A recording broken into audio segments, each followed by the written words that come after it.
नमो वीतरागाय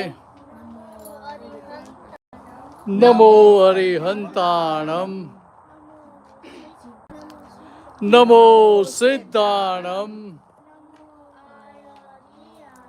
नमो आयरियाणम वज्जायाणम नमो वज्जायाणम नमो लोये सव साहुणम ऐसो पंचन मुक्कारो सौवपावपनासनो मंगलाणं च सौवेसिं परमं हवै मंगलम् ओम नमो भगवते वासुदेवाय ओम नमः शिवाय जय सच्चिदानंद जय सच्चिदानंद जय सच्चिदानंद कहता है हमको अनुभव कहता है। एक भजन ले लेते हैं। खुद अपनी गलती देखो खुद गलती देखो दूसरों की गलती न देखो दूसरों की गलती न देखो भूल है तो सजा खुद भोगो भूल है तो सजा खुद भोगो अनुभव कहता है हमको अनुभव कहता है हमको खुद अपनी गलती देखो खुद अपनी गलती देखो छोटों पर बड़ों ने क्रोध किया छोटों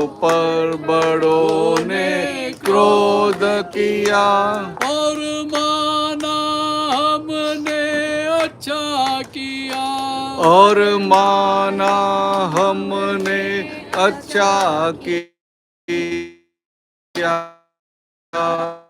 और माना हमने अच्छा किया और माना हमने अच्छा किया वहाँ मिल गई क्रोध को खुराकी वहाँ मिल गई क्रोध को खुराकी तन मन में ज्वाला देखो तन मन में ज्वाला देखो जैसी करनी वैसी भरनी जैसी करनी वैसी भरनी सब अपनी भूल को देखो सब अपनी भूल को देखो अनुभव कहता है हमको अनुभव कहता है हमको खुद अपनी गलती देखो खुद अपनी गलती देखो चमचों ने सेठ को चढ़ा दिया चमचों ने सेठ को चढ़ा दिया फिर अपना काम निकाल लिया फिर अपना काम निकाल लिया फिर अपना काम निकाल लिया फिर अपना काम निकाल लिया है मान महाशत्रु खुद का है मान महाशत्रु खुद का तन धन का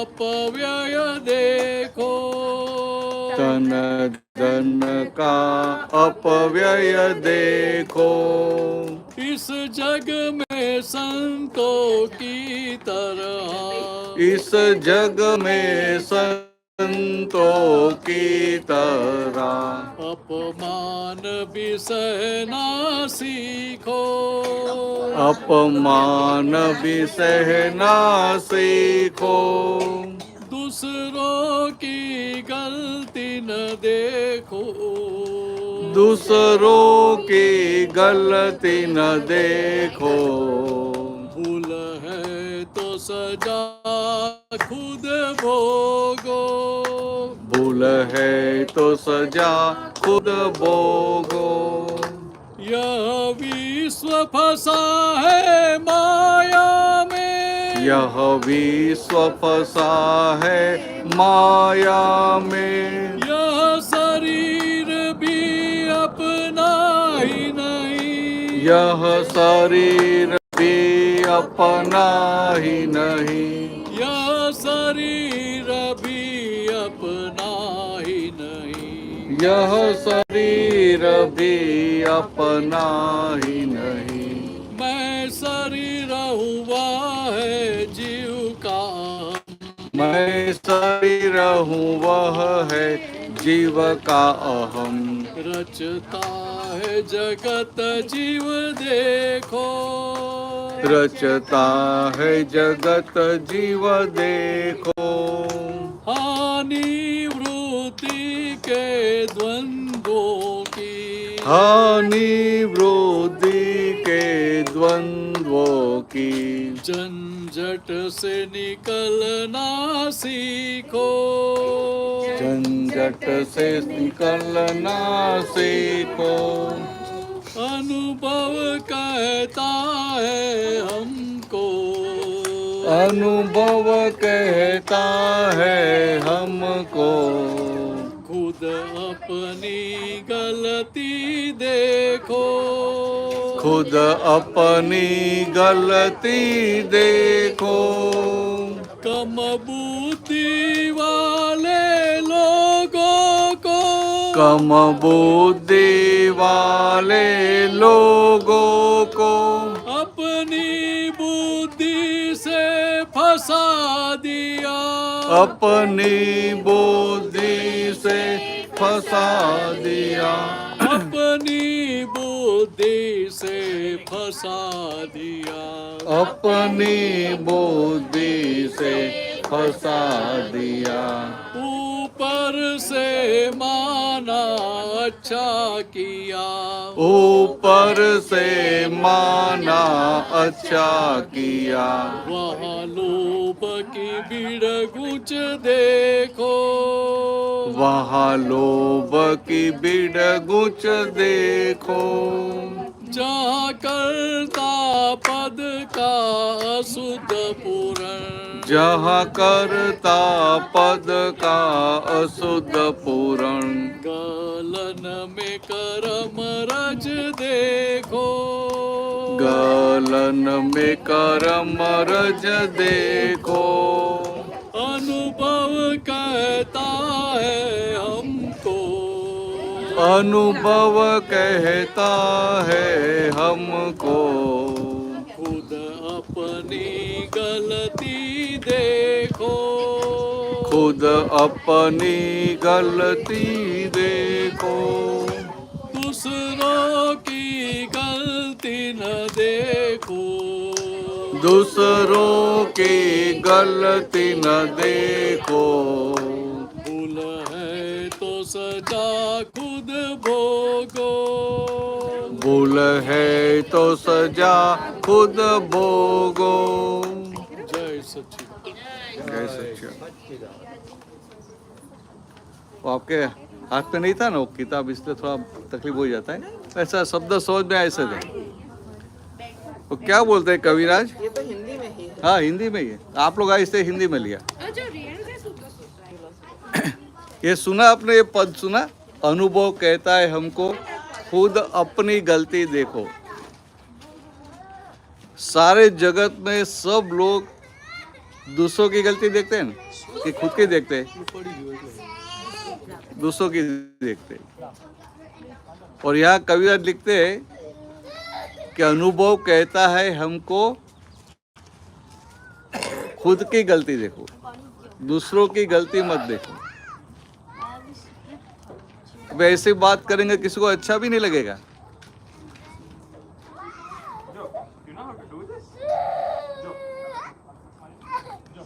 ऐसी बात करेंगे अच्छा लगेगा? अभी दूसरों की गलती मत देखो, अपनी गलती देखो। क्योंकि आज तक हमने कभी ऐसा सोचा ही नहीं है कि दूसरों की गलती नहीं दिखाई दे और खुद की गलती दिखाई दे। ऐसा होता ही नहीं है। आपको हिंदी समझ में आती है ना? हाँ। तो एक समझने के लिए बता रहा हूं। भगवान राम थे तो राम को भगवान क्यों बोलते हैं? आप भी बोलना, दूर बैठे कोई प्रॉब्लम नहीं, बस आंसर बताना। राम को भगवान क्यों बोलते हैं?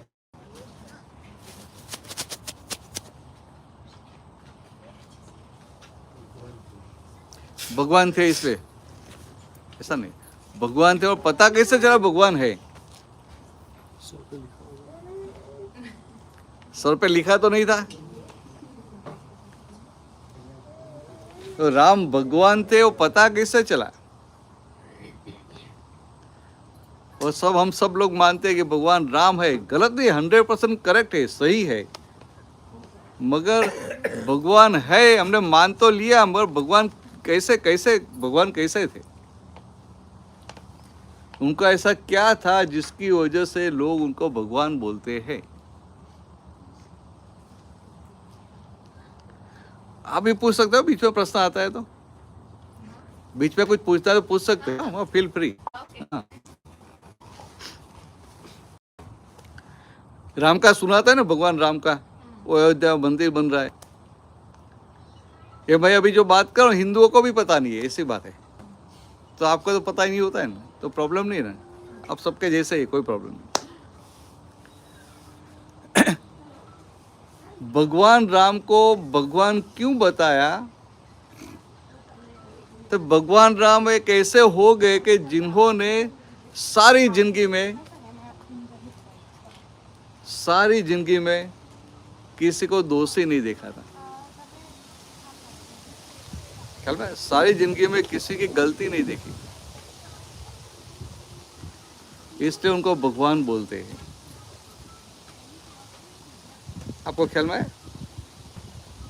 आपको पता है कि शास्त्र में पढ़कर के कोई जगह पे भगवान राम ने किसी को दोषी देखा है, गलती देखी है? भगवान राम ने नहीं देखी। नहीं, हाँ, पक्का बोल देते। नहीं दे, आप क्या बोलते? देखी होगी, मुझे पता नहीं, मैं नहीं थी उस समय। मेरे विचार थोड़े अलग हैं। हाँ बोलो बोलो। किसी और ने देखी सीता जी में, हाँ तो उन्होंने अगर नहीं भी देखी, मैं समर्थन तो किया। हाँ, एकदम सही बात है कि जो भगवान राम ने जो किसी की गलती नहीं देखी थी, तो सीता का त्याग क्यों किया? सबसे बड़ा प्रश्न नहीं है? और ये सब लोग क्या बोलते हैं कि सीता का त्याग क्यों किया? क्यों किया? क्या बोलते हैं? बोलते राज धर्म, ऐसा बोलते हैं ना। तो राज धर्म ऐसा हो सकता है कि अपनी धर्मपत्नी की गलती नहीं है, फिर भी कोई त्राहित आदमी, कोई दूसरे आदमी ने बोल दिया कुछ भी, तो उनका त्याग कर देना, ऐसा राज धर्म हो सकता है? ऐसा नहीं। और एक और हम बोलते हैं कि भगवान राम तो आदर्श थे, तो भगवान राम ने जैसा किया वैसा हमें करने का, तो फिर आपका क्या होगा? ये कलयुग में तो सब लोग सबके लिए कितना बोलते हैं।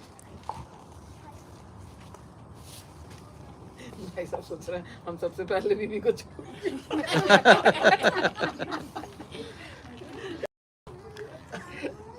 नहीं, आज तो भी इक्वालिटी आ गई ना, तो हस्बैंड का भी बेचारे का क्या होगा? हाँ, आप तो उनका भी त्याग कर सकते हैं, वैसे वो आपका भी त्याग कर सकता है। मगर एक समझने जैसी बात है कि भगवान राम की बात आती है, सारी स्टोरी हम सुनते हैं, मगर वो हम समझ नहीं पाते। भगवान राम ने ये सब बातें करते कि सीता का त्याग किया, और फिर उनको समझाने के लिए ऐसा भी बोलते कि वो राज्य धर्म था। राजा का धर्म ऐसा हो सकता है? अधर्म का पालन करवाना वो राजा का धर्म हो गया?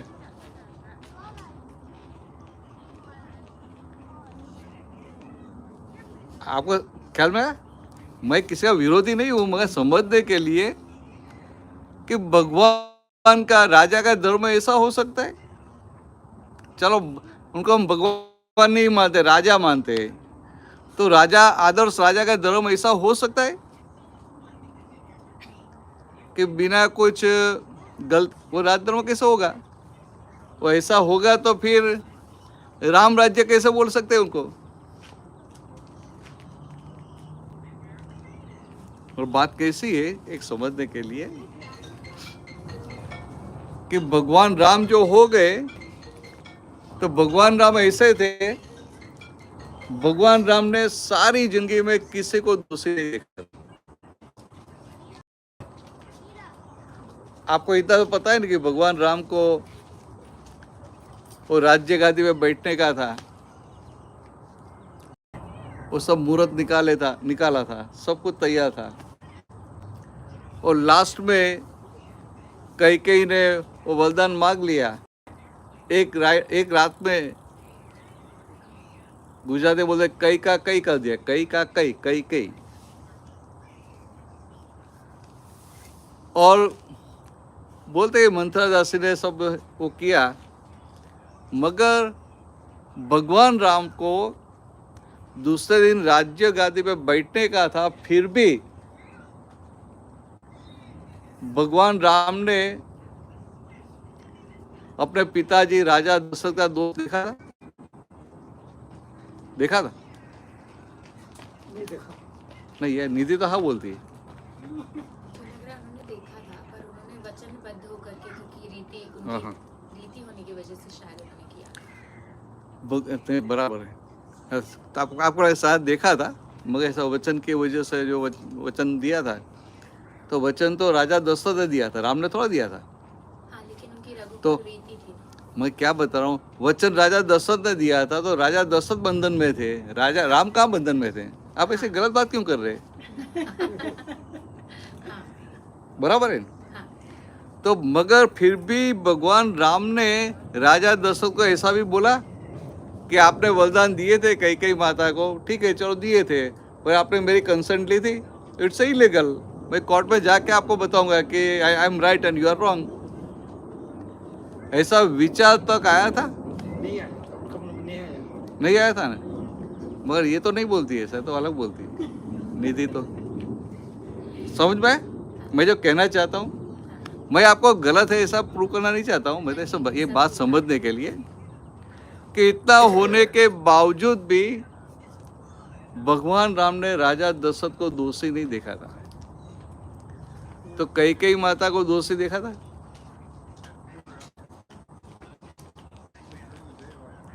तो मंथरा को दोषी देखा था? बात तो समझनी पड़ेगी ना। भगवान राम जब ये 14 साल का वनवास पूर्ण करके वापिस अयोध्या आते हैं, तो अयोध्या में आए तो पिताजी तो थे नहीं, तो घर में जो वडील है, बुजुर्ग है, जाके उनका दर्शन करते हैं ना, आशीर्वाद लेते हैं ना। तो भगवान राम की माता कौन थी? कौशल्या। तो कौशल्या के पास जाते हैं ना आशीर्वाद लेने के लिए, पता है ना आपको भी। तो कौशल्या क्या बोलती है?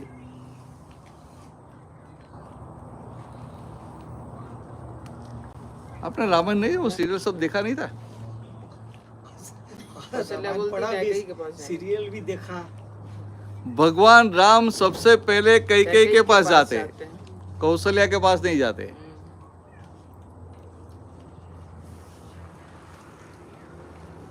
कौशल्या उनकी माता बड़ी थी, कैकेयी छोटी थी, फिर भी भगवान राम सबसे पहले कौशल्या की जगह कैकेयी के पास जाते उनका आशीर्वाद लेने के लिए। हमें ये पता होता है कि कैकेयी के पास जाते में उनका मतलब क्या, कैकेयी के पास जाते उसका मतलब क्या हुआ? तो बोलो ना, अरे आप तो प्रश्न पूछते वाले नहीं, बोल आंसर देने वाले नहीं। सुन रही हो कि हाँ हाँ, अभी तो सुनने का ही। इनका मतलब क्या हुआ कि भगवान राम ने कैकेयी को दोषी तो नहीं देखा, और भगवान राम को कैकेयी के प्रति अभाव तक नहीं है। दोषी तो नहीं देखते उनको, पर अभाव भी नहीं है। और जब भगवान राम उधर गए कैकेयी के पास, तो जो दासी थी मंथरा, वो भी वहां ही बैठी थी। कैकेयी ने तो उनको भेज दिया, वो तो भेज दिया था, भरत ने उनको भेज दिया था अपने मौसाल, कैकेयी के जो पिता थे ना, वहां वापिस भेज दिया। फिर राजा राम आए, भगवान राम आए, तो फिर वापिस बुलाया। तो मंथरा दासी को क्या हुआ, उनको भीतर एक डर पैदा हो गया। इनके लिए राम भगवान नहीं थे, उनके लिए राम राजा थे। तो उनको क्या हुआ कि राजा राम 14 साल का वनवास पूर्ण करके वापिस आए हैं, और उनको पता है कि मुझे इतने सारे कष्ट झेलने पड़े हैं। वो सब किसकी वजह से झेलने पड़े हैं? वो मंत्रा की वजह से। तो अभी वो मुझे छोड़ेंगे नहीं, मुझे पनिशमेंट देंगे। तो भीतर डर पैदा हो गया। तो जब डर पैदा हो गया, तो भगवान राम को तुरंत पता चल गया कि मंथरा के भीतर डर पैदा हो गया है। तो भगवान राम तुरंत उनको बताते हैं कि आप मेरी माता की दासी है, इसलिए मैं आपको माता के समान मानता हूँ। उस समय की रॉयलनेस खानदानी ऐसी थी कि माता की दासी, इसलिए उनको माता के समान ऐसा रिस्पेक्ट देते थे। तो मैं आपको माता के समान मानता हूँ, तो आपको मुझसे भय रखने की जरूरत नहीं है। मगर वो दासी को क्या हुआ कि मानो मैंने आपके पास 2-3 ऐसा अलग अलग करके, कभी 500 लिया, कभी 1000 लिया, कभी 1200 लिया, ऐसे पैसे लिया, $5000। और फिर मेरे पास पैसे आते ही मैं आपको बोलता हूँ कि ठीक है चलो, वो कितने हुए मैं आपको दे देता हूँ। तो आपने बताया कि $4200 हुआ, तो मैंने दे दिया। फिर 2-4 दिन के बाद आपको याद आया कि नहीं, 4200 नहीं था, वो तो 5000 था। तो फिर मैं जब मिलूंगा या तो फ़ोन करके मुझे बताएंगे ना कि मेरा ये जो कैलकुलेशन करने में थोड़ी गलती हो गई थी, आपको और अभी 800 देने का बाकी है, बताएंगे कि नहीं बताएंगे, कि भूल जाएंगे, छोड़ देंगे? हाँ, अगर सच्चे हैं तो बताएंगे। हाँ, अरे आप सच्चे ही है, हाँ, तो आपको गलत बोल ही नहीं सकता। अभी गया कि किसी की गलती नहीं देखनी, आपकी कैसे देखूंगा? तो फिर बताएंगे। बराबर है। तो दासी को भी क्या होता है, मंथरा दासी को, कि भगवान ये राजा राम अभी वनवास से अयोध्या में प्रवेश कर रहे हैं, और उनको पता है कि ये सब मेरी वजह से हुआ है। मगर आज अयोध्या में पदार्थ आनंद में तो बोलते हैं कि कोई बात नहीं, आप मुझसे भय मत रखना, मुझसे डर मत रखना। मगर 15 दिन के बाद, 1 महीने के बाद, 2 महीने के बाद ये वनवास के कष्ट याद आएंगे, तो बाद में मुझे छोड़ेंगे? विचार तो है, जैसे आप भी मांग लेंगे मुझसे पैसे बाकी के $800, ऐसे वो भी, उनको क्या लगता है कि जैसे मैं मांग लूंगा, ऐसा सामने वाले अब भी छोड़ेगा नहीं। तो भगवान राम जब मंथरा को बताते हैं ना, फिर भी उनको भीतर तसल्ली नहीं होती है, फिर भी उनका डर जाता नहीं है। तो अंत में भगवान राम वहाँ तक बताते हैं कि मुझे जो 14 साल वनवास में जाना पड़ा, वो मेरे खुद के पिछले जन्म के भारी कर्म का फल था, और आपके निमित्त से मैं वो कर्म से मुक्त हुआ। तो मैं आपको दोषी नहीं मानता हूँ, मैं आपको उपकारी मानता हूँ। मेरी बात समझ में आई? ख्याल में आया आपको? ये हिंदी समझ में आती है ना?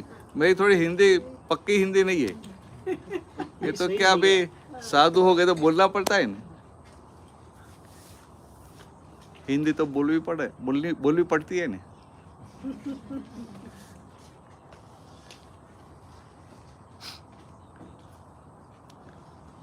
तो भगवान राम ने जो ऐसा बताया था वो दिल से नहीं बताया था, भगवान राम ने दिल से बताया था।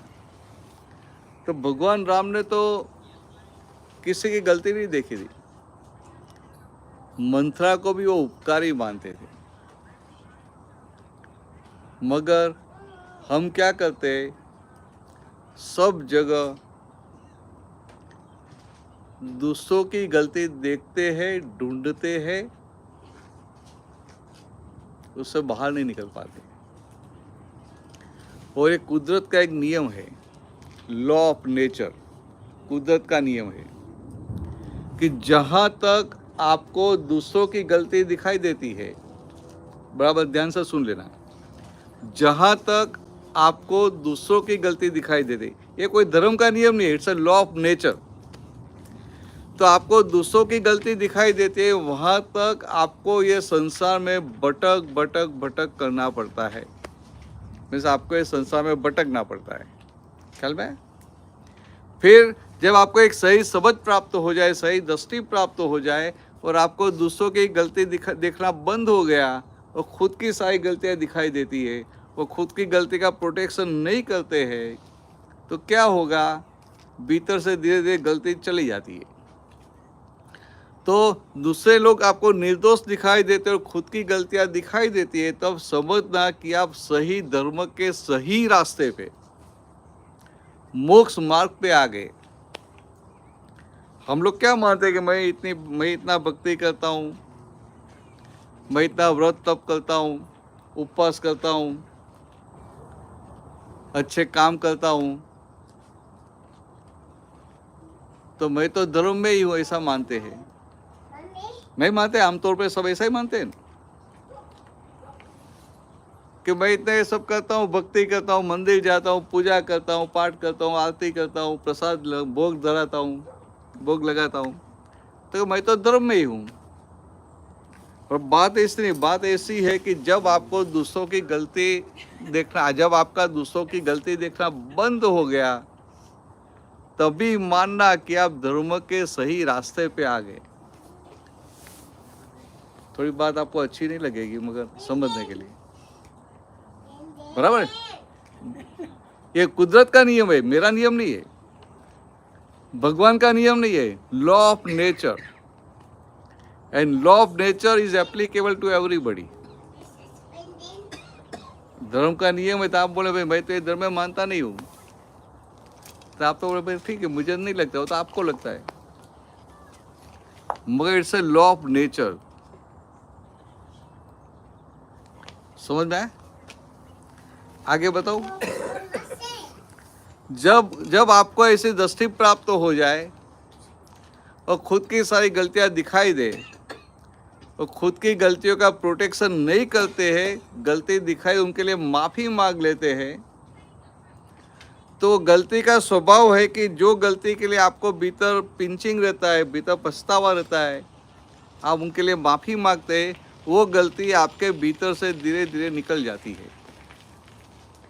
जैसे आपके घर पे कोई गेस्ट आ गया और आप उनको अच्छी तरह से ट्रीट नहीं करते, तो वो 2-4-5 दिन रहने वाला है, तो भी दूसरे दिन भाग जाएगा, बराबर है। ऐसे गलतियों का भी स्वभाव ऐसा है कि हम उनका प्रोटेक्शन करते हैं, रक्षण करते हैं, तो भीतर बैठी रहती है, और हम उनका रक्षण नहीं करते तो चली जाती है। ये थोड़ी अलग बात है, आपको होगा कि सत्संग में आए तो कुछ दूसरी बातें करेंगे, मेरा ऐसी बातें चलेगा ना, समझ में आएगा ना आपको।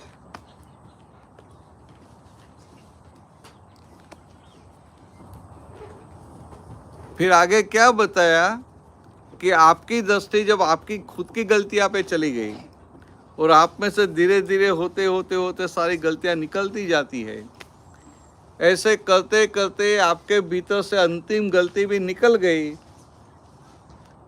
तो आपका मोक्ष हो जाएगा।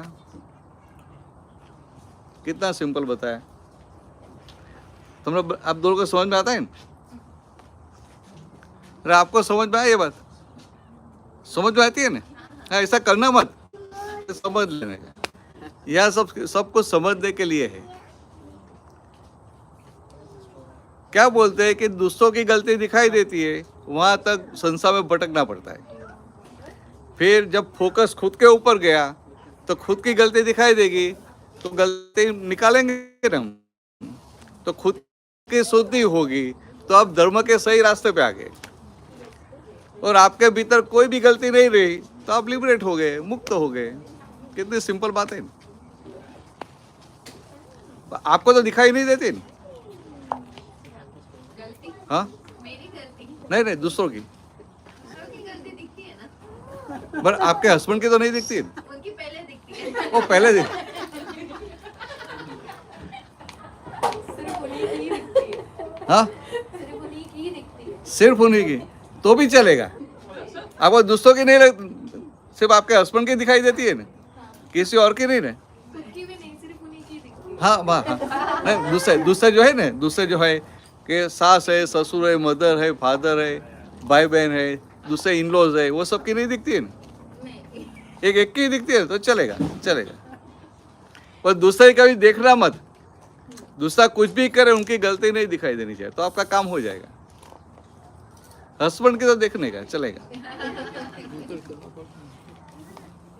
वो तो क्या है, वो एक दूसरे को रिपेयर करते रहते हैं, नहीं करते? हस्बैंड और वाइफ एक दूसरे को रिपेयर करते रहते हैं। क्या नाम था? रईसा रईसा राइसा राइसा।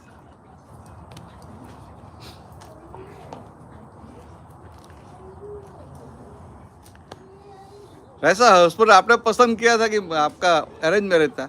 Arrange arrange marriage. तो फिर तो माँ बाप ने बोला था, हाँ बोल दिया नहीं?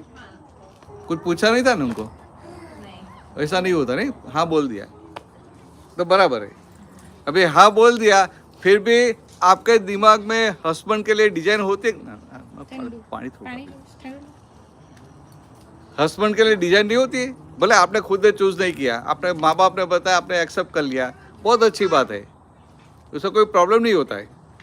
मगर आपके दिमाग में हस्बैंड के लिए डिजाइन तो होती है ना, ऐसा होना चाहिए, ऐसा हैंडसम होना चाहिए, पढ़ा लिखा होना चाहिए, पैसे वाला होना चाहिए, खानदान होना चाहिए, सब होते हैं डिजाइन।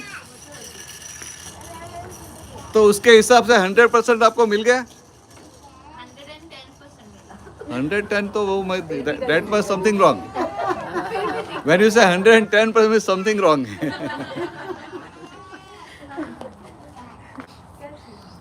वो क्या है, 80-90% मिल जाता है ना, तो भी एक कलयुग में बहुत बड़े पुण्यशाली बोलते हैं, बहुत भाग्यशाली होता है, उनको 80-90% मिलता है। तो आपको ऐसा तो मिल गया ना। और बाकी का जो 20% बाकी बचा, तो फिर आप उनको मोल्ड करते हैं धीरे धीरे। हाँ हाँ, वो तो होता ही है, बराबर, पर धीरे धीरे करते हैं।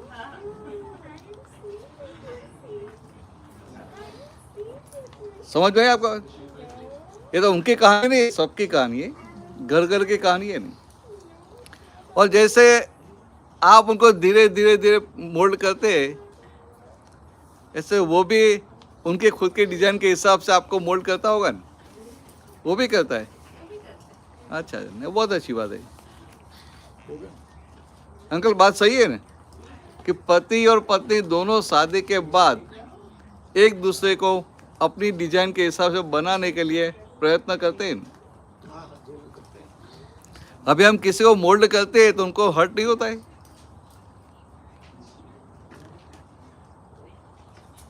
पत्थर को भी मोल्ड करके भगवान बनाते हैं। वो मूर्ति जो बनाते हैं तो पत्थर को भी मोल्ड करना पड़ता है, धीरे धीरे मारते मारते मारते फिर उसमें भगवान का रूप निकाल लाते हैं। तो मेरा कहने का मतलब क्या है, तो लाइटली बात कर रहा हूँ, मेरा कहने का मतलब क्या है कि शादी के बाद पति और पत्नी दोनों एक दूसरे को अपनी डिजाइन के हिसाब से बनाने के लिए मोल्ड करने का प्रयत्न करते कि नहीं करते? और इसमें सारी जिंदगी निकल जाती है, नीति नहीं निकलती कि हो गया मोल्ड। तो आधे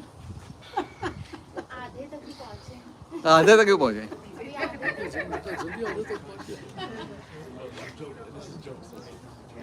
राइसा, तू ज्यादा पुण्यशाली है, यू आर मोर लकी, ये तो आधे तक पहुंचे।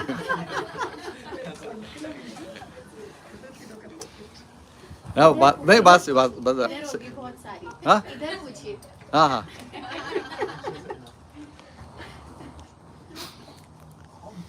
ये तो एक समझने के लिए, सबको ऐसा होता है और सब एक दूसरे को मोल्ड करने का प्रयत्न करते हैं, उसमें फिर दोनों शांति से रह नहीं पाते। दोनों भीतर, मैं जब दूसरे को मोल्ड करने के लिए जाता हूँ ना, सबसे पहले मैं भीतर में खुद दुखी होता हूँ। सामने वाले को तो करता ही हूँ, पर सबसे पहले मैं दुखी होता हूँ। तो हस्बैंड वाइफ दोनों साथ में रहते, दोनों एक दूसरे को मोल्ड करने का प्रयत्न करते और दोनों दुखी होते रहते। क्या ना, दोनों दुखी होते। बराबर है? मेरी बात गलत है बताना, क्योंकि आपका तो अनुभव है, आप बता सकते हैं। और भगवान ने क्या बताया? भगवान ने ऐसा बताया कि आपको जो भी पात्र मिला, पति पत्नी जैसा भी मिला, आप स्वीकार कर लो और उनके हिसाब से एडजस्ट हो जाओ, तो आपका काम हो जाएगा। ख्याल में ऐसा ये सुना? ऐसे क्या बताया है कि आपकी शादी हुई, पति या पत्नी जैसा भी मिला, वो जैसा ही वैसा उनको स्वीकार कर लो और उनको मोल्ड करने का प्रयत्न नहीं करो, खुद एडजस्ट हो जाओ, तो आप भी सारी जिंदगी सुखी रहेंगे और पति को भी सुखी करेंगे। दोनों के लिए, और पति लोगों के लिए भी ऐसी बात है कि ऐसा जो भी है स्वीकार कर लो, क्योंकि ये कैसा होता है, एक कैसा होता है कि हम बाजार में से आम लाते हैं ना, तो आम लाते तभी हमें क्या होता है कि आम मीठी होनी चाहिए, अच्छी होनी चाहिए, और लाके बॉक्स खोलते हैं तो टेस्ट करके लाते हैं। हाँ, वहाँ टेस्ट करके भी लाते हैं। यहाँ तो नहीं करवाते होंगे, वो इंडिया में तो करवाते हैं। मगर घर पे लाके काटते तो पता चल गया आम तो खट्टी है, तो क्या क्या करते, डाल देते। खट्टी है तो खट्टी खा लेते हैं शक्कर में, या तो आम रस निकाला तो थोड़ा डाल देंगे।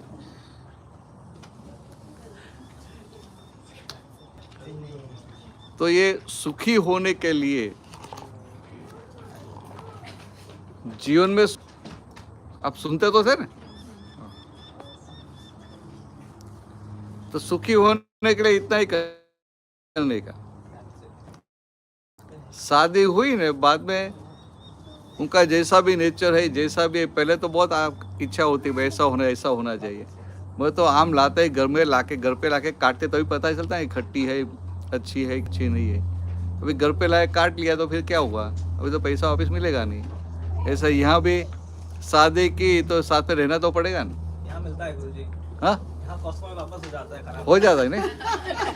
हाँ, इसलिए यहाँ डाइवोर्स जल्दी होते हैं ना। मॉस्को से नहीं लाया। भाई वाइफ कॉस्को से नहीं मिलती है, प्रॉब्लम है। बस वही प्रॉब्लम। वही प्रॉब्लम है। तो आपकी जो भगवान राम की बात थी ना, वो आगे बताओ।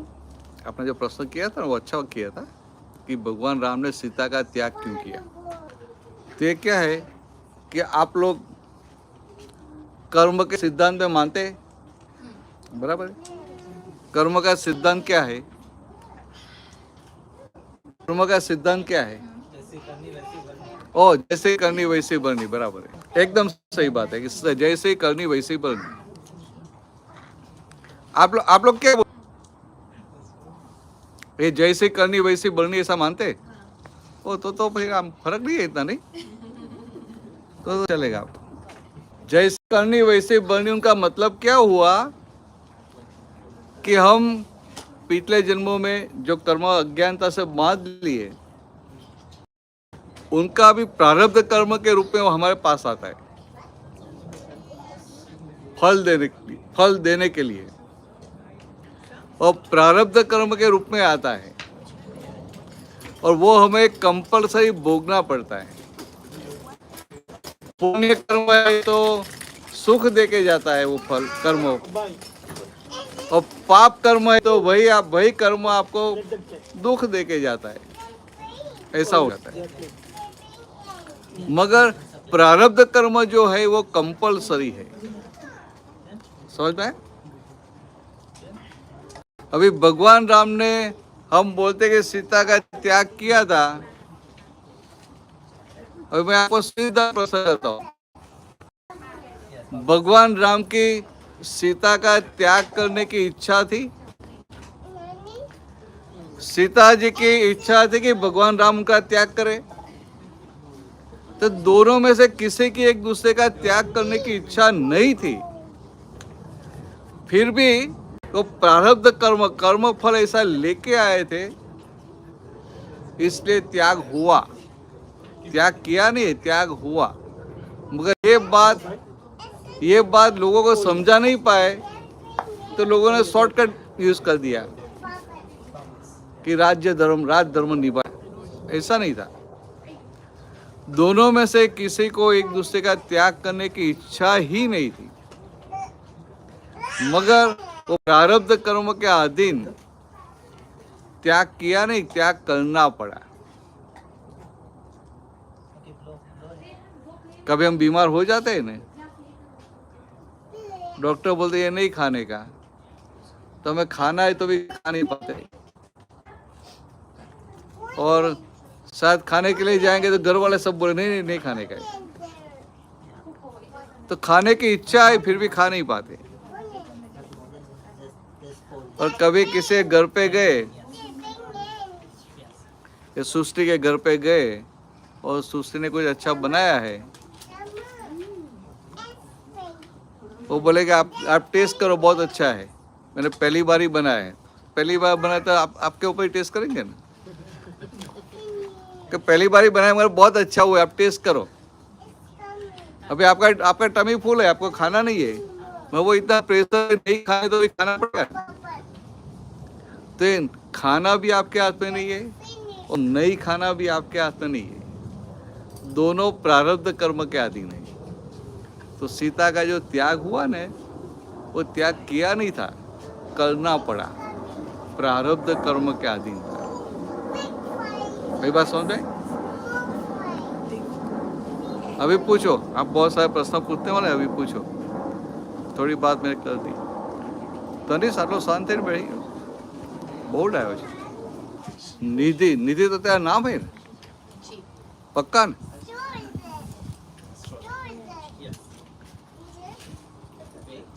आप उधर पूछ सकते हो, मैंने रखा ही है, पक्का है। पर आप जब बोलते कि मेरा नाम निधि है, तो आप कौन है? ये तो हम भी नहीं जानते। नहीं जानते? क्या पढ़ाई की आपने? No, ये तो सेट अभी तो मैंने फार्मेसी की थी। आप फार्मेसी बीफार्म किया था? तो आपने बीफार्म किया था, इतना सब जान लिया, या कनाडा तक आ गए, और आप खुद कौन है वो नहीं जाना? पासपोर्ट में निधि है, वही है। वो मैं ना नहीं बोलता हूँ, हाँ, लेकिन मैं क्या बात, निधि आपका नाम है, आई एक्सेप्ट, ये हम सब एक्सेप्ट करते हैं। मगर when you say my name is Nidhi, then who are you?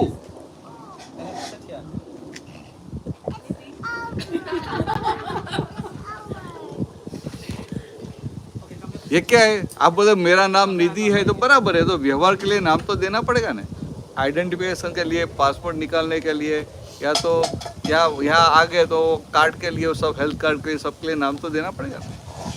तो नाम तो व्यवहार चलाने के लिए दिया गया है, नहीं तो अकाउंट, बैंक अकाउंट कहाँ रखेंगे? मकान लेंगे किसके नाम पे लेंगे? तो निधि ऐसा नाम नहीं देंगे, तो नंबर देना पड़ेगा, कार की तरह, गाड़ी की तरह। मगर व्हेन यू से माई नेम, हम बोलते हैं ना, तो वेर एवर यू से माई माई माई, वो माई आपसे अलग नहीं है कि नहीं? मानो अब आपके घर पे है और आप बोलेंगे मेरा घर, तो घर और आप दोनों अलग है कि नहीं है? आपको समझ में आया? आप क्या बोल, मेरा घर, माई हाउस, तो माई हाउस तो house and you are different, that we can see because it is at a gross level.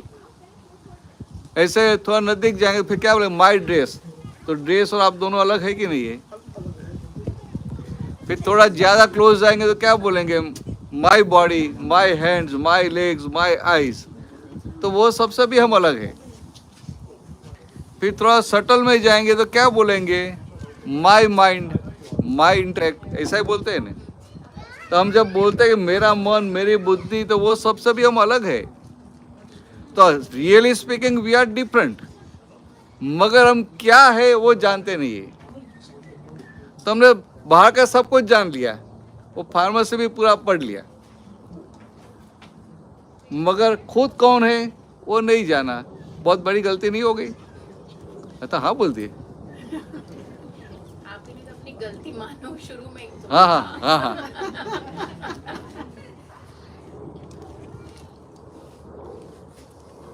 सोचे तारी फ्रेंड्स आई जने हाँ पाड़ी थी, बहुत मोटी गलती थी।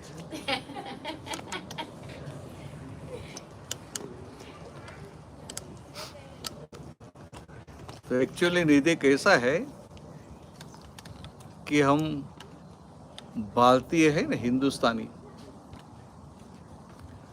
तो हमारे जीवन का मकसद, हमारे जीवन का goal, ultimate goal of our human life is to realize who am I. मैं खुद कौन हूँ वो जानना, वो हमारे जीवन का अंतिम ध्येय है। वो प्राप्त कर लिया तो ये मनुष्य जन्म सार्थक हुआ, ऐसा बोल सकते हैं। और वो प्राप्त नहीं हुआ और आपने कितने भी पैसे कमाए, कितना बड़ा मकान लिया, कितनी अच्छी कार है, फैमिली अच्छा है, सबको सुखी भी किया, बोल सकते हैं। आपको मेरी बात समझ आई? मैं ऐसा नहीं बोल रहा हूँ what ever you did is wrong, आपने गलत किया, ऐसा नहीं बोल रहा हूँ।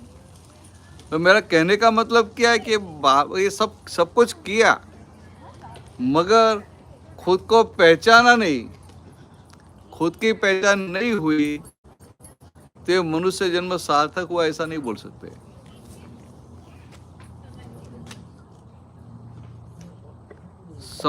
समझ में आई सी बात है? समझ में आती है ना बात? ये तो क्या निधि का नाम याद रह गया तो उनसे बात करता था। और उस समय बोला भी था कि मैं आपको बहुत सारे प्रश्न करूंगी, मगर अभी तो बोलते ही नहीं है, अभी प्रश्न नहीं करती। आपको सुनने में अच्छा लग रहा है। हाँ सुनने में अच्छा लगता है, पर बात समझ में आती है ना? तो आप खुद है वो पहचानना तो पड़ेगा ना। तो भाई एवरी ईयर आता हूँ, नेक्स्ट ईयर आऊँगा ना, आपका नाम तो मुझे याद रह गया है और सृष्टि के पास तो आने ही वाला हूँ, तो सीधा फिर आपको फ़ोन करूँगा कि आपने वो खुद की पहचान कर ली कि नहीं कर ली। मैंने कहूँ છું દર વર્ષે આવું જ છું અને સૃષ્ટિને ત્યાં તો આવવાનો જ છું, એટલે હું એને પૂછી લઈશ। ओ हाँ हाँ हाँ बराबर, आप वॉक करते हैं सुबह में बराबर। दो घर छोड़ के गए, लेकिन अगर मैंने 1 साल में खुद की पहचान कर ली तो बहुत बड़ी बात हो जाएगी। क्यों? क्योंकि बहुत मुश्किल है खुद की पहचान करना। वो ऐसा कहाँ से सुन के लाए? ऐसा मुझे अपने को ना देख कहाँ पढ़ा है आपने, किसी ने बताया आपको? नहीं, कोशिश क्योंकि मैं इतने टाइम से कर रही हूँ तो मुझे ऐसा आप लगता कोशिश है कि- करते हैं हाँ, खुद को पहचानने की? हाँ। अरे अच्छी बात है, તો સારું કહે છે નહીં રસિક કાકા? એ કહે હું પોતાને ઓળખવાનો પ્રયત્ન કોશિશ કરું છું। क्या कोशिश की आपने, बहुत तो बताओ मुझे। कुछ नहीं, कुछ ढूंढने की कोशिश करते हैं कि बाकी सारे रोल्स निभाते हुए आप क्या है। अगर कोई आपसे पूछे कि अगर आप ये नहीं है वो नहीं है तो आप क्या है, तो वो कोशिश आपकी अंतर्मन में चलती रहती है। तो अगर मैंने 1 साल में कर लिया तो बहुत बड़ी बात हो जाएगी। मैं तो 1 साल के बाद नहीं पूछा, दूसरा नेक्स्ट एक शायद, नहीं ऐसा नहीं। लेकिन आप पूछते रहिए, उससे फिर मेरी कोशिश थोड़ी और जोर से चलती रहेगी। कैसा है नहीं, हम सबको पहचानते। आप आपके हस्बैंड को पहचानते, मदर को पहचानते, फादर को, ब्रदर को, सिस्टर को, ये फादर मदर को, सबको पहचानते और खुद को नहीं पहचानते। कितना बड़ा आश्चर्य है, हम खुद से ही अनजान है, कितना बड़ा आश्चर्य है। बाहर सबको पहचानते हैं, वो सुश्री को भी पहचानते हैं, आपको सब पता है कि सुश्री का नेचर ऐसा है, ऐसा ये है, वो है, सब पहचानते हैं, और खुद को नहीं पहचानते। ऐसा आपको समझ में आए? आपने सुना था उस समय थे यहाँ? मैंने उनको पूछा कि व्हाट इज योर नेम तब। हाँ, तो हम सारे सबको पहचानते हैं। आपका कोई मित्र होगा, आपका कोई डिस्टेंट रिलेटिव होगा, सबको हम पहचानते हैं, और खुद को ही नहीं पहचानते। कितना बड़ा आश्चर्य है। और आप बोलते दूसरे को पहचानने में आपको टाइम भी नहीं लगता है, 5 मिनट मिले और आप उनको पहचान लेते हैं, और इतने साल होने के बाद भी बोलते हैं खुद को पहचानना बहुत मुश्किल है। ऐसा कैसे? मुझे तो ऐसा बताया था खुद को पहचानना सबसे आसान है। अंकल ये बात समझ आई? ऐसा बताया कि खुद को पहचानना सबसे आसान है, और ये निधि बोलते हैं बहुत मुश्किल है।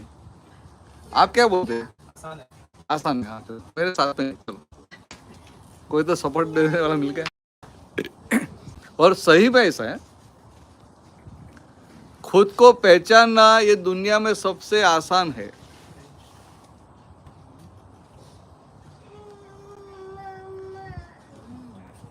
तो सबसे कठिन क्या है? सबसे कठिन क्या होगा? खुद की गलतियां मानना। हाँ, खुद की गलतियां मानना। नहीं, बात अच्छी बात है, बहुत अच्छी बात है। खुद की गलतियां मानना सबसे अच्छी बात है, सबसे कठिन बात है। मगर मैं आपको दूसरी तरह से बता रहा हूँ,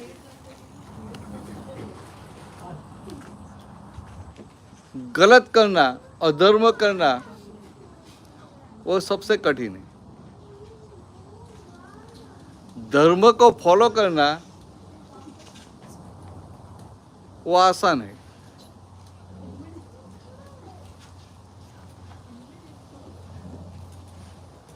आपको ख्याल में आया मैं जो कहना चाहता हूँ? आप कहिए, मैं समझने की कोशिश कर रहा हूँ। अधर्म करना वो कठिन है, धर्म में रहना आसान है, और खुद की पहचान करना सबसे आसान है। ऐसा बता रहा हूं। मानो कि मैं झूठ बोलता हूं, तो झूठ बोलना अधर्म हुआ कि नहीं हुआ? बराबर, झूठ बोलना अधर्म हुआ कि नहीं हुआ? क्या अधर्म हुआ? अभी मैं झूठ बोलता हूं, मैंने आपसे कुछ झूठ बात बता दी, फिर 5-10 दिन के बाद ये निधि मुझे मिलेगी और वही बात निकलेगी, तो मुझे कितना ध्यान में रखना पड़ेगा कि मैंने आपको ऐसा बताया, घर पे जाके वो आपको सब मिलेगी, कुछ बात होगी, तो फिर उनको सब पता चल जाएगा, तो वहाँ भी मुझे याद रख के उनको भी वो झूठ बताना पड़ता है। तो कितना बार रहता है ना, वो 1 महीने के बाद, 2 महीने के बाद दूसरा कोई फ्रेंड आया, तीसरा आया, सबके साथ मुझे ध्यान में रखना पड़ता है, कितनी अलर्टनेस रखनी पड़ती है। लेकिन बीबी से झूठ बोलना कोई अधर्म में होता है? हाँ, वो तो नहीं होता है, वो तो समाज में बोला ही नहीं है। बीबी से सत्य बोलना वो अधर्म हो जाता है, व्यवहार में तो ऐसा हो जाता है। मगर व्यवहार की बातें हैं ना, मार खाना पड़ता है, मार खाना पड़ता है। आज तो हम जो बात करते हैं ना, आगे बढ़ने के लिए, मार में से छूटने के लिए बातें कर रहे हैं। बात गलत नहीं है, उनकी बात एकदम सही है। आप एग्री है ना, उनके साथ एग्री है ना कि बीबी से झूठ बोलना वो तो धर्म है। शांति रखने के लिए झूठ धर्म होता है। हाँ हाँ, शांति रखने के लिए। मगर आप शांति रखते हैं ना, आप दोनों के बीच में शांति है ना? हाँ, बस बहुत हो गया, बहुत हो गया। जैसी सब मियां बीवी के बीच में होती है वैसी है।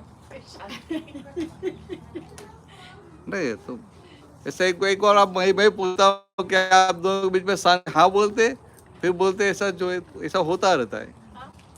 नहीं तभी तो मियां बीवी है। नहीं, ऐसा नहीं, मियाँ बीवी तो एक अभेद टोली बोलते हैं। मियाँ बीवी से वन यूनियन, दोनों एक होके खड़े रहते हैं। बाहर वाला कोई लड़ने के लिए आता है, दोनों एक हो जाते हैं, और जैसे बाहर वाला चला तो दोनों झगड़ते हैं। बस वैसी शांति। हाँ, वैसे शांति।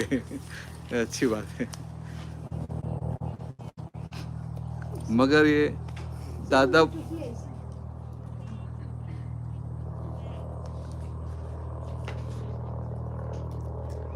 हम लोग गुजराती में ऐसा बोलते हैं कि घर में पति पत्नी साथ में है तो दो बर्तन साथ में है तो आवाज तो होगी ना। बराबर है, सही बात है ना, ऐसा सही बात है ना कि दो बर्तन साथ में आवाज तो होगी ना। तो ऐसा बोल के एक्सक्यूज निकाल के हम छटकने का प्रयत्न करते हैं।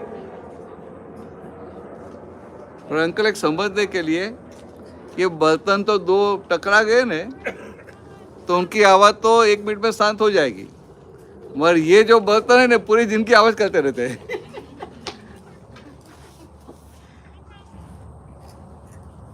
सुन, आपका नाम क्या है? आपका शुभ नाम? प्रभाकर। प्रभाकर। तब महाराष्ट्र में प्रभाकर नाम तो होता है। मैं बंगाली।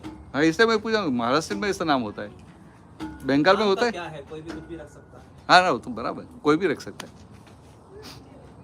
पर जनरली वो कर आता है ना पीछे, तो महाराष्ट्र में आता है।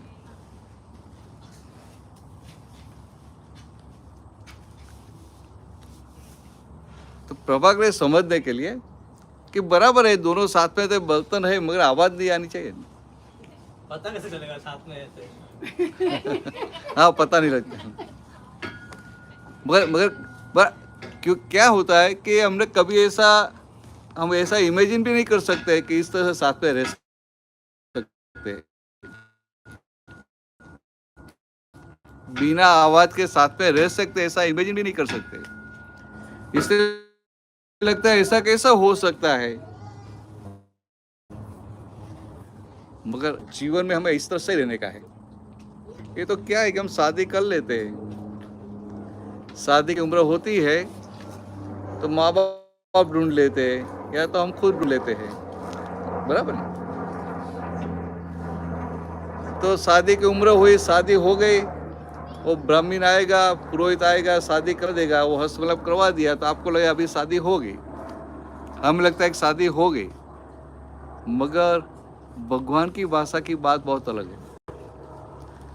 भगवान ने ऐसा बताया कि शादी का मतलब क्या है कि वो बाहर का सब व्यवहार किया, वो धार्मिक जो व्यवहार किया वो शादी नहीं है। शादी का मतलब है पति और पत्नी दोनों का मन पैरेलल चलना चाहिए। प्रभाकर समझ रहा है? दोनों का मन पैरेलल चलना चाहिए। मगर ये काल में, ये कलयुग में इज इट पॉसिबल? पॉसिबल नहीं है। ऐसा पॉसिबल है? वो आपका आया नहीं है ना, मैं तो उनको पूछ लेता था। इंडिया में नहीं अभी? आपका हस्बैंड? अच्छा, यूएसए। तो मैं क्या बता रहा हूं कि पति और पत्नी की शादी कब बोलते हैं? पर आपको पता है भगवान कैसे होते हैं, टेम्पररी या परमानेंट? भगवान को तो हम लोग नहीं देखा, इसलिए भगवान कैसे है पूरा पता कैसे होगा? नहीं, मगर थोड़ा समझ में तो आएगा ना कि भगवान कैसे होंगे। भगवान विनाशी होंगे या भगवान अविनाशी होंगे?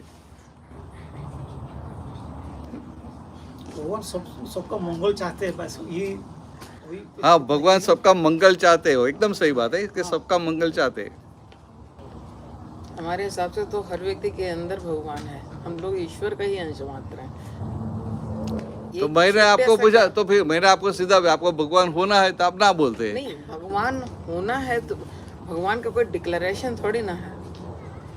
भगवान तो कर्म से होगा ना। हाँ, कर्म से होगा। नहीं, कर्म से होगा ना, भगवान तो कर्म से होगा, भगवान का कोई डिक्लेरेशन नहीं है। मैं अभी आपको समझने के लिए बता रहा हूँ कि भगवान जो होते, जो भी है, भगवान परमानेंट है कि टेम्पररी है? गॉड इज टेम्पररी और परमानेंट। भगवान विनाशी है या अविनाशी है? अविनाशी। अविनाशी। नीति, आप क्या बोलते हैं? मम्मी ने तो बता दिया कि भगवान अविनाशी है। जी, हमने टेम्पररी भगवान और परमानेंट भगवान अभी सुने हैं। हमारे लिए तो भगवान आदि अनंत है, सही भी है, गलत भी है। आदि अनंत है, आदि अनंत है, इसका मतलब परमानेंट हुआ ना। परमानेंट से भी आगे है, वो इमॉर्टल है। इमॉर्टल मीन्स परमानेंट, अविनाशी। हाँ, तो भाई ऐसा सीधा ही पूछता हूँ कि भगवान विनाशी है कि अविनाशी? भगवान टेम्पररी है कि परमानेंट है? टेम्पररी भगवान ऐसा नहीं बोला हूँ, भगवान गॉड, भगवान की क्वालिटी, गॉड इज टेम्पररी और परमानेंट। परमानेंट, बराबर। Prabhakar, you agree? अच्छा, एग्री होके रहना, अच्छा, वो अच्छा रहेगा। हम लोग पूर्वजों ने भी माना है, हाँ, पूर्वजों ने भी माना है, हम लोग मान रहे हैं, हमारा बाद में जो लोग हैं वो लोग मानते रहेंगे कि कोई एक स्पिरिट है जिसको हम लोग भगवान कहते हैं। तो ऐसा नहीं, भगवान जो भी है, जो भी स्पिरिट है या जो भी है, मतलब जो भगवान है वो भगवान कायम के है, परमानेंट है, और हम जो दिखाई दे रहे सब वो टेम्पररी है, बराबर है। अभी आप भगवान को मानते हैं, धर्म में मानते हैं, तो आप पुनर्जन्म में भी मानते हैं ना, बराबर है। पुनर्जन्म में भी हम मानते हैं, नहीं मानते?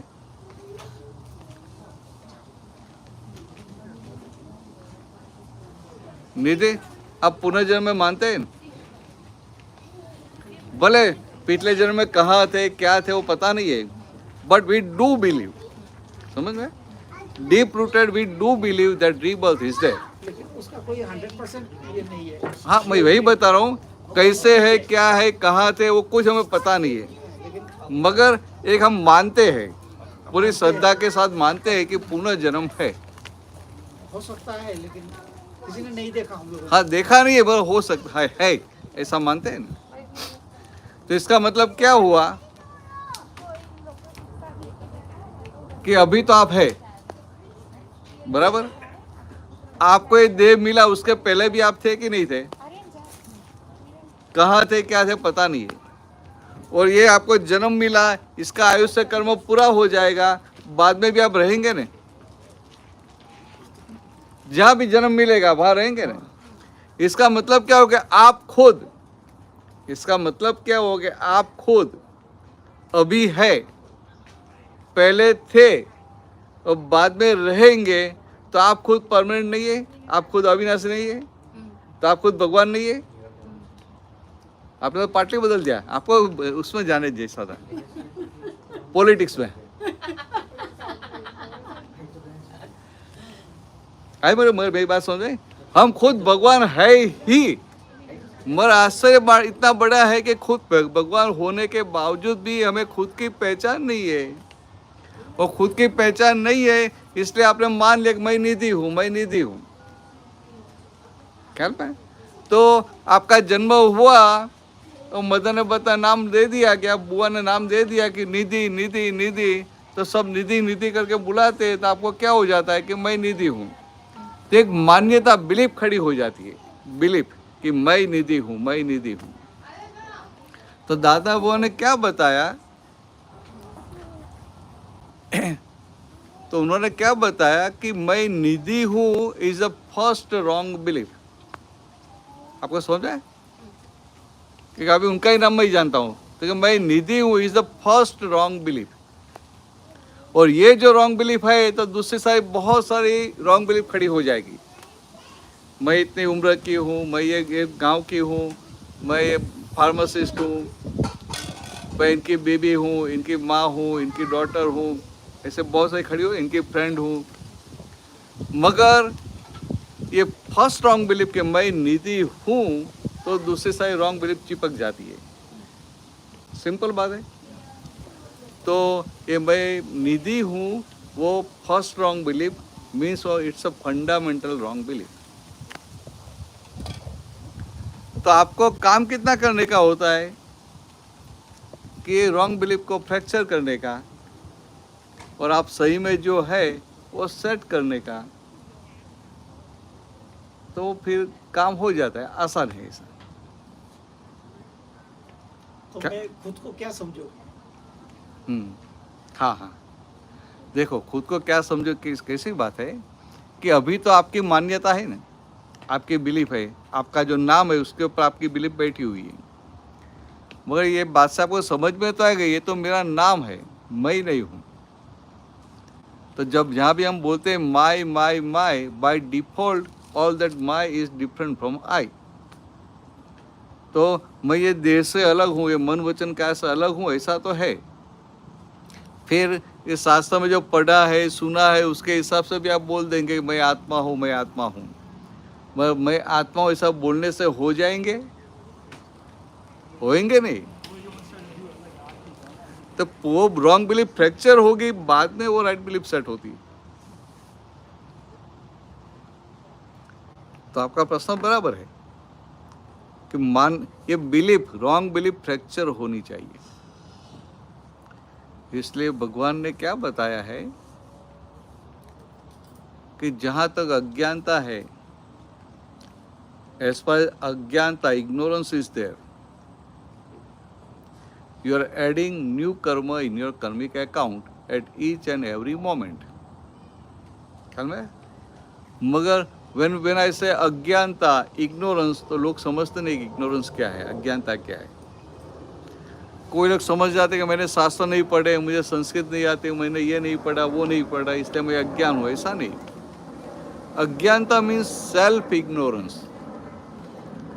आप खुद जो है वो नहीं जानते हैं, वो सबसे बड़ी अज्ञानता है। ख्याल में? आप रियली स्पीकिंग जो है वो जानते नहीं है, और आप जो नहीं है, तो आप जो निधि नहीं है वो आप निधि हो के जीवन जीते हैं। मतलब आप खुद जो है वो पहचानते नहीं, वो जानते नहीं है, और जो नहीं है वो बनकर हम पूरा जीवन जीते हैं। मीन्स खुद के लिए नहीं जीते हैं, वो ये रॉन्ग बिलीफ वाला जो पार्ट है उनके लिए जीवन जीते हैं। थोड़ा नया है मगर समझ जैसा है। तो इतनी भावना रखना कि मेरी ये रॉन्ग बिलीफ फ्रैक्चर हो जाए और सही में जो हो वो मेरा सेट हो जाए, और 1 साल में कर लेना। वह है आसान। आसान क्यों है? क्योंकि इसमें आपको फार्मासिस्ट होने का है तो बहुत टाइम लगता है। 21-22 ईयर्स हो गया ना फार्मासिस्ट होने में। तो इतना टाइम क्यों गया? क्योंकि उनका जन्म हुआ तो फार्मेसी थी नहीं थी। तो आप जो नहीं थे वो होने के लिए आपको 21 साल तक मेहनत करनी पड़ी। और ये रॉन्ग बिलीफ को फ्रैक्चर करना, उसका मतलब क्या है कि आप जो है वो होने का है, तो उसमें टाइम नहीं लगता है। वही बात समझ रहे हैं आपको? आप जो है वो होने में टाइम नहीं लगता है।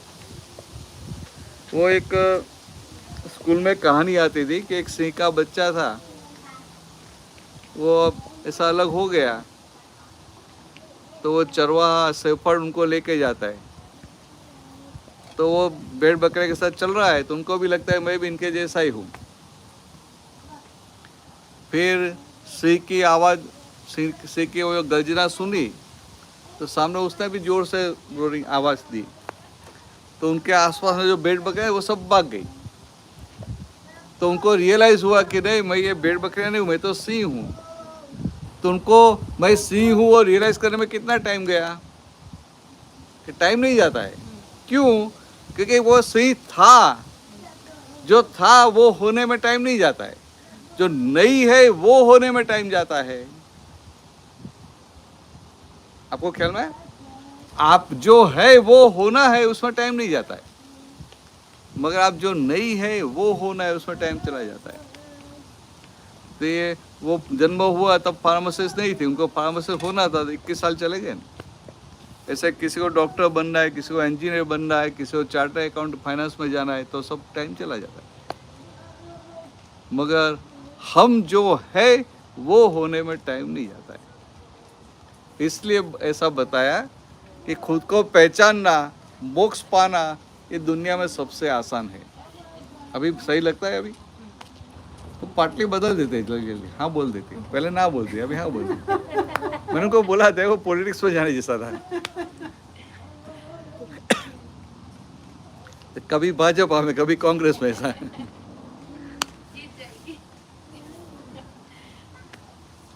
पूछो, चलो अभी पूछो।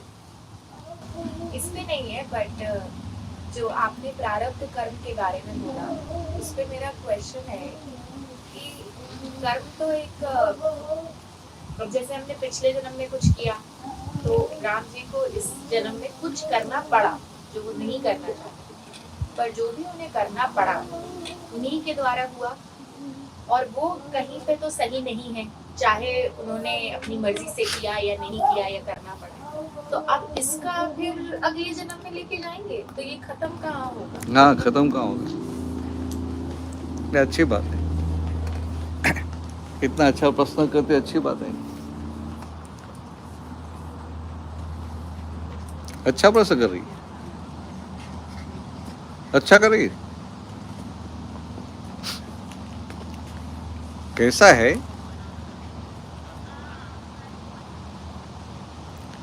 कि जगत में जो कर्म है ना, शास्त्र की परिभाषा तो बहुत लंबा लंबा बताते हैं, मगर मैं आपको ये सारी बातें कर रहा हूँ ना, तो गुजरात में एक दादा भगवान करके ज्ञानी पुरुष हो गए। ऐसा का नाम था A.M. पटेल, अंबालाल मुर्जीभाई पटेल, A.M. पटेल। और 1958 में he was born in 1908, और in 1958 when he was waiting for connecting train at Surat railway station, platform number 3, last bench and evening time, at that time but naturally means कुदरती उनको एक ज्ञान प्रकाश हुआ, means सारे भीतर के भगवान के ऊपर के सारे आवरण हट गए और उनको रियलाइज़ हुआ कि मैं खुद कौन हूँ, मेरा स्वरूप क्या है, ये भगवान क्या है, ये ब्रह्मांड क्या है, ये ब्रह्मांड कैसे चल रहा है। तो सब कुछ उनको रियलाइज़ हुआ और उसी समय से उनकी देह और आत्मा दोनों अलग हो गए और वो निरंतर अपने आत्मा के साथ एक होकर, भीतर के भगवान के साथ एक होकर रहते थे। तो मैं जो बता रहा हूँ ना दादा भगवान, तो दादा बोलते थे कि भाई मैं दादा भगवान नहीं हूँ, मैं A.M. पटेल हूँ, ज्ञानी पुरुष हूँ। और दादा भगवान तो सूरत के स्टेशन पे भीतर जो भगवान निरावरण हुए, उनके ऊपर से सारे आवरण हट गए, वो दादा भगवान है। और आपके भीतर भी आप सबके भीतर भी वही दादा भगवान है, ऐसा बताया। और आगे क्या बताया कि मैं भी, मेरे ये कलयुग का प्रभाव है, तो कलयुग के प्रभाव से भीतर भगवान प्रकट हो गए, मगर पूरा वो ज्ञान प्रकाश डाइजेस्ट होना is impossible in this era of कलयुग। तो क्या बताया कि मुझे डाइजेस्ट कितना हुआ, 356 डिग्री डाइजेस्ट हुआ, तो मेरा भी 4 डिग्री कम रह गया। तो मैं भी वो 4 डिग्री पूरी करने के लिए मेरे भीतर जो भगवान है दादा, उनकी भक्ति करता हूँ, ऐसा करके बताया था। तो दादा भगवान ने ये सारे सॉल्यूशन दिए थे। तो ऐसा इन सिंपल लैंग्वेज में आपको बता रहा हूँ कि देयर आर 2 टाइप्स ऑफ कर्म, 1 चार्जिंग कर्म एंड 1 डिस्चार्जिंग कर्म। सिंपल बात है, समझ में ऐसी बात है, सुने, 1 चार्जिंग कर्म एंड 1 डिस्चार्जिंग कर्म। टाइम થઈ ગયો ને? હા, પેલા મને ટાઈમ થાય મને કહેજો, ભાઈ અહીંયા અંધારામાં ખબર નહીં પડે। हाँ हाँ हाँ बराबर। तो आपको समझ आए? तो आपको समझ आए कि 1 the new karma you are charging is charging karma, like battery we are charging in mobile, the charging karma, and another discharging karma। तो भगवान ने क्या बताया, ये भी आपको समझ में आ जाएगा, सिंपल लैंग्वेज में है, वो शास्त्र धर्म की भाषा ने आपको समझ में आ जाएगा।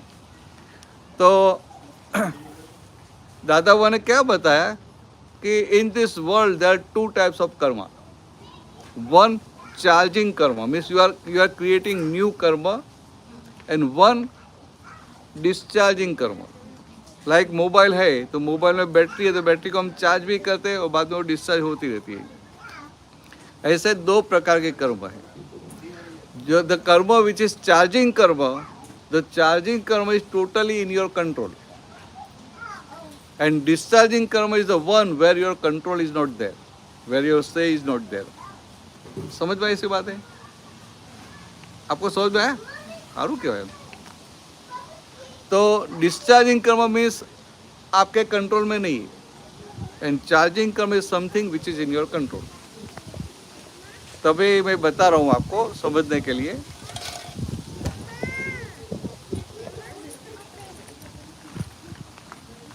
कि लोग बोलते हैं, लोग कर्म किसको बोलते हैं जगत में? बाहर लोग ऐसा बोलते हैं कि हम जो क्रिया करते हैं, आवर एक्शन इज कर्म, ऐसा बोलते हैं. कोई लोग बोलते हैं कि what our speech is the speech is karma. कोई ऐसा बोलते हैं कि मन में जो सोच है, मन में जो विचार आते हैं वहाँ कर्म है, ऐसा बोलते हैं. मगर एक समझने के लिए कि आपकी जो एक्शन है, आपकी जो क्रिया है, वो आपके हाथ में है. निधि, आपके हाथ में है? अगर सोची समझी क्रिया है वही तो सिंपल पूछा, हाथ में है या नहीं है. ऑब्जेक्टिव टाइप क्वेश्चन कि आपके हाथ में है या नहीं है. बराबर. तो अंकल आप क्या बताते हैं? एक्शन ऑफ योर बॉडी, आप खाते पीते, आज सत्संग में आए, वो सब आपके हाथ में है कि नहीं है? है. चलो बराबर माइंडसेट में है। ना, है बराबर.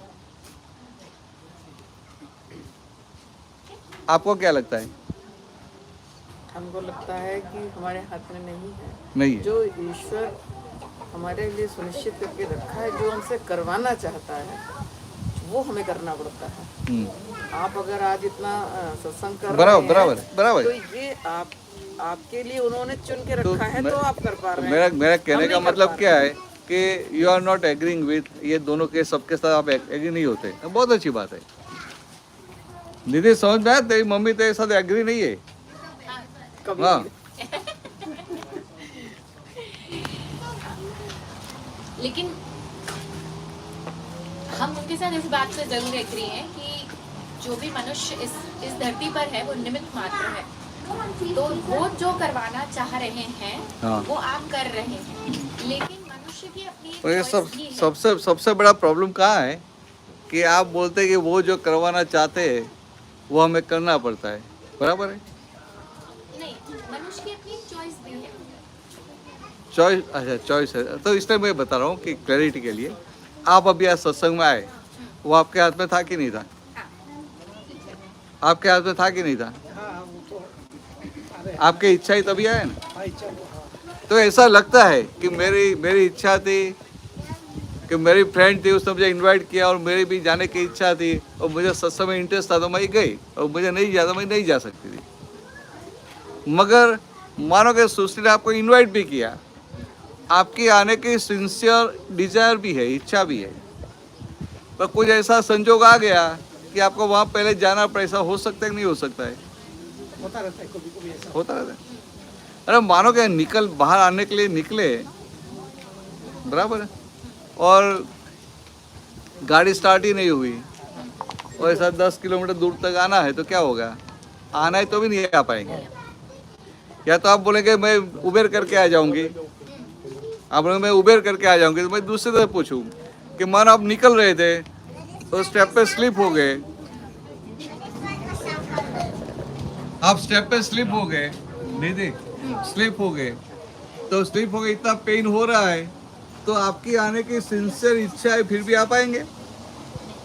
तो इसका मतलब क्या है कि action of body is not in our control. When you can say it is in your control, when 100% you can do accordingly. मगर ये तो क्या है कि सारे पॉजिटिव संजोग मिल जाते हैं और आप सत्संग में आ सकते हैं, तो आपको लगता है कि ये मेरे हाथ में है.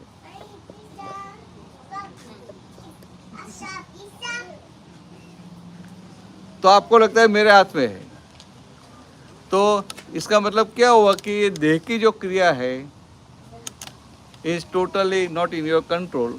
इसलिए वो देह की क्रिया को क्या बोलते हैं? डिस्चार्ज कर्म. डिस्चार्ज कर्म, in other words you can say प्रारब्ध कर्म. प्रारब्ध कर्म. तो फिर नया कर्म कहाँ है? वो क्या बोले, नया कर्म is totally in your control. तो आपके कंट्रोल में क्या है?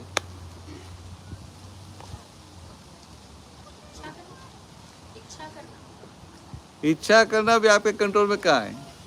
तो आपको जैसे इच्छा करनी है वैसे कर सकते हैं, बदल भी सकते हैं. वो बदल नहीं पाएंगे. कल में बोलना भी आपके हाथ में है. हमें लगता है कोई अच्छे से बात करता है, वो बोलेगा मैं बोल सकता हूँ, मैं बात कर सकता हूँ, आई कैन कन्विंस पीपल. बात सही है, गलत नहीं है, मगर आपको जो बोलना है वो बोल सकते हैं ऐसा नहीं है. कभी कभी ऐसे फ्रेंड सर्कल में आप जाएंगे और सबके साथ आपको जाके उधर कोई फ्रेंड मिलने वाली है और आपने सोचा है कि आज वो फ्रेंड को ऐसा उनको ब्लैक एंड वाइट में ऐसा बताना है, उनको बोल देना है, उनको मुंह पे बोल देना है. फिर भी उधर जाएंगे तो बोल नहीं पाएंगे, ऐसा भी होगा. और कभी ऐसा होगा कि उधर कहीं बाहर जाते हैं तो हमें कुछ बोलना नहीं है, बात नहीं करनी है, फिर भी बात निकल जाएगी. तो इनका मतलब क्या हुआ कि वाणी भी आपके हाथ में नहीं है. वाणी स्पीच भी आपके हाथ में नहीं. स्पीच भी क्या हुआ, वो प्रारब्ध कर्म हो गया, डिस्चार्ज कर्म. तो मन में विचार आते हैं, मन में विचार आते उनको बंद कर सकते हैं. तो मन में जो विचार आते हैं ना वो भी हमारे हाथ में नहीं है. क्या मन में जो विचार आते हैं वो भी हमारे हाथ में. तो मन भी क्या है, डिस्चार्ज कर्म है, प्रारब्ध कर्म है. तभी क्वेश्चन रहे तो फिर नया कर्म कहाँ है. तो आपको एक सिंपल एग्जांपल दे देता हूँ क्योंकि ये सब तैयार हो गए ना, जल्दी जल्दी लेना पड़ेगा.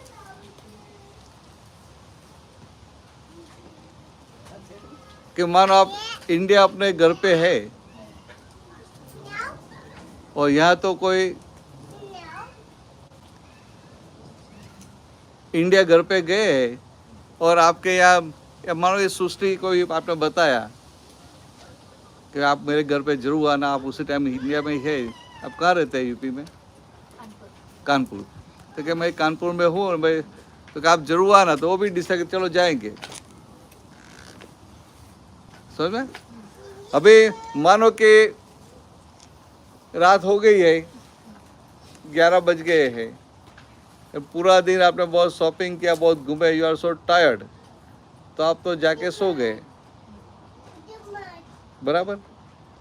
और सृष्टि को आपने एड्रेस दिया है, वो भी सोच रही थी कि अभी कानपुर या आज जाएंगे या कल जाएंगे, कोई ठिकाना नहीं था क्योंकि आप फ्लाइट का टिकट बुक नहीं होता था.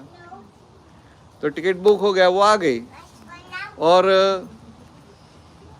बीच में उनको सिग्नल नहीं मिल रहा था तो आपको फ़ोन नहीं कर पाई कि मुझे कंफर्म टिकट मिल गई ऐसा. तो ये तो बड़ा फैमिली है ना. सृष्टि का फैमिली तो बहुत बड़ा है, 5, 7, 8 लोग तो आ जाएंगे ना. तभी रात को क्या वही वो क्या सोचेगी, अभी इतनी मेरी क्लोज फ्रेंड है तो उनके घर पे तो पहुंच जाएंगे. तो रात को 11 बजे आके बेल बजाएगी. तो क्या है, फिर वो लेट भी हो गया, सिग्नल नहीं था. और बाद में जब सिग्नल आया तो मोबाइल डिस्चार्ज हो गया था. तो आपका नंबर भी कैसे निकाले, तो सब प्रॉब्लम हो गया. तो उसने क्या सोचा कि अभी मेरी इतनी क्लोज फ्रेंड है, अभी होटल में जाऊंगे उनको बुरा लगेगा, तो चलो उनके घर पे ही पहुंच जाते हैं. तो ऐसे करके घर पे आ जाएगी और 11 बजे वो बेल बजाएगी, उनको देखेंगे साथ में, सब 7-8 लोगों को देखेंगे तो क्या होगा, हम बोलेंगे आइए पधारिए. और भीतर क्या होगा, अरे अभी आधी रात को कहाँ से आ गई, बताना तो चाहिए, बताना तो चाहिए. मेरी बात समझे? अबे ये सब हुआ, फिर भी आप क्या करेंगे, उनको वेलकम भी करेंगे, उनके साथ में जो है सबको वेलकम भी करेंगे. फिर उनको बोलेंगे रे अभी कुछ खाना खा. पहले तो आप तो 11 बज गए तो अभी खाना तो नहीं खाएगी, कुछ चाय वाय पीना तो पिला देते. तो वो आप उनको पूछते चाय पीना है, वो बोल नहीं अभी तो चाय वाय नहीं पीना है. ऐसा बोलेंगे कि अभी चाय नहीं पीना है तो you will be very happy, हाथ बच गए. बट फिर वो पीछे से ऐड करेगी कि देखो फ्लाइट पे खाना अच्छा था नहीं, और फिर हम ऐसा जो बाहर खाने के लिए जाते हैं और लेट हो जाता था. तो अभी तो सबका खाना ही बाकी है और तेरे को तो मैं बोल सकती हूँ, you are my best friend, तो तेरे को तो मैं बोल सकती हूँ कि भाई खाना बाकी है तो पहले कुछ अच्छा खाना, सिंपल खाना बना दो, सिंपल ऐसा रोटी सब्जी या खिचड़ी कड़ी सिंपल बना दो, फिर सुबह में चाय पियेंगे, फिर क्या होगा। अरे तो पहले चाय की ही ना बोलते थे, अभी खाना बनाने का कितना अंदर सब होगा ना, ऊपर नीचे बहुत होगा। फिर भी शकल पे दिखाई देगा, शकल पे दिखाई नहीं देगा कि आपको पसंद नहीं आया, कि आपको प्रॉब्लम हो रहा है। फिर आप बनाएंगे अच्छी तरह से, अच्छी तरह से बनाएंगे। अभी उसके बाद 2 चीज़ बनाना, फिर भी आप 4 5 6 चीज़ बना देंगे। और जब भोजन करने के लिए बैठे तो कितना प्रेम से आग्रह करेंगे, मनवार करेंगे ना, आग्रह करके परोसेंगे। तो भीतर क्या चलेगा, अरे भाई उसमें कुछ कॉमन सेंस है कि नहीं, आधी रात को आती है ऐसे आ जाती है, कुछ मैनर भी होना चाहिए, ये होना चाहिए, वो होना, सब चलेगा ना। तो भगवान ने क्या बताया कि आपने जो उनको वेलकम किया, खाना पकाया, वो तो सब देह की क्रिया हो गई, वाणी की क्रिया हो गई। और मन में जो अच्छे बुरे विचार आए वो भी सब डिस्चार्ज कर्म है ना। तो ये तो सब डिस्चार्ज कर्म हो गया, प्रारब्ध कर्म हो गया। पर नया कर्म कहाँ बन रहा है कि आपके भीतर ये सब चल रहा है, आपके भीतर आप अपने मन के साथ, अपने खुद के साथ, निधि के साथ बात कर सकती है नहीं कि देखो अभी ये सृष्टि आ गई, रात को 11 बजे आई, सबको लेके आई है और विदाउट इंटीमेशन आई है। तो हमारा आर्य संस्कार क्या है, अतिथि देवो भव, अतिथि तिथि बताए बिना 8 टपके वो अतिथि। तो अतिथि देवो भव, तो उनका देव के समान सत्कार करना चाहिए। तो आप खुद के साथ बात कर सकते, भाई ऐसा आप क्यों मन बिगाड़ते हैं। और फिर भी मन बोले नहीं रे भाई ऐसा कैसे चलेगा, 11 बजे आ जाता है, ऐसा कैसे चलेगा। तो आप अपने मन को भी बोल सकते हैं कि okay what you want to think you think, but I don't agree with you. समझ में, वो ये आपके हाथ में है कि नहीं है, this is totally in your control. तो यहाँ आपका नया कर्म बनता है, you are adding new karma here. So here you have to be alert. Uncle आपको समझ, यहाँ आपको अलर्ट रहना चाहिए, मगर हम ये पार्ट में अलर्ट नहीं है। बाहर की जो है ना वो निधि का खराब नहीं दिखाई दे, वो पार्ट में हम बहुत अलर्ट है, मगर उसमें भीतर के नए कर्म बिगड़ जाते हैं, वहाँ हम अलर्ट नहीं है। तो कृष्ण भगवान एक्चुअली ऐसा कहना चाहते थे। कृष्ण भगवान एक श्लोक में बताया है, या निशा सर्वभूतानि तस्याम जागृति संयमी। तो संस्कृत पढ़िए, तेरे को पता है ना, या निशा सर्वभूतानि तस्याम जागृति संयमी। तो क्या बताना चाहते हैं कि सारा जगत जब सो जाता है, जहाँ सो जाता है वहाँ संयमी जागते हैं, और सारा जगत जागता है वहाँ संयमी सो जाते हैं। तो मैं छोटा था तो मैं क्या सोचता था कि हम लोग रात को लेट तक जागते हैं और सुबह में लेट उठते हैं, तो ये संयमी लोग रात को जल्दी सो जाते हैं और सुबह 4 बजे उठ जाते हैं। तो हम सो जाते हैं तो वो जागते हैं, हम जब सोते हैं वो जागते हैं। मगर अभी मैंने जो सारी बातें आपको बताई, आपको समझ में आएगा कि सारा जगत प्रारब्ध कर्म के पार्ट में, डिस्चार्ज कर्म के पार्ट में, मेरा खराब, निधि का खराब नहीं दिखाई दे, वो पार्ट में जागृत है। मगर नया कर्म जहाँ बन रहा है वहाँ जागृत नहीं है। तो आज से वहाँ जागृत हो जाना, बराबर है। क्योंकि टाइम हुआ है, पूरा करना पड़ेगा ना। तो इतना होमवर्क देता हूँ कि ड्यूरिंग द होल डे जहाँ जहाँ भी आपसे जाने अनजाने में नेगेटिव में सिग्नेचर हो गई ना, जागृत होके वहाँ पॉजिटिव कर देना, तो आपके सारे नेगेटिव कर्म पॉजिटिव हो जाएंगे, बराबर है। इतना करना, चलो पूरा करेंगे। जय सच्चिदानंद। जय सच्चिदानंद।